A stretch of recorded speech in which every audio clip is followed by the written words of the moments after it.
जय हिंद। जब मैं नौतन पंचायत के छात्र छात्रों के लिए एक वीडियो डाला तो हमारे ही गांव जवार में जिनका घर मनोहरपुर झकरी पंचायत में है वो कॉल किए और बोले कि क्या ये सुविधा केवल नौतन पंचायत के छात्र छात्रों के लिए है, क्या मनोहरपुर झकरी पंचायत के छात्र छात्रों के लिए नहीं होगा। हमने उनसे बोला कि मैं सोच समझ के बताऊंगा।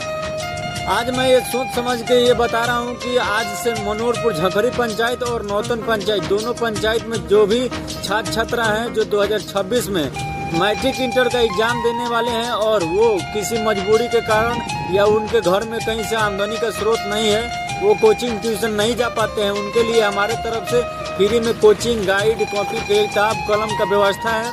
और ये वीडियो मैं तब बना रहा हूँ जब आप लोगों का ज़्यादा से ज़्यादा शेयर और सपोर्ट मिलता है। तो भाई मेरे, आपका जो फ़ोन आता है मेरे पास वो गुप्त रहता है, वो कोई नहीं जानता है। तो इस वीडियो को ज़्यादा से ज़्यादा शेयर करें। फिर मिलेंगे, तब तक के लिए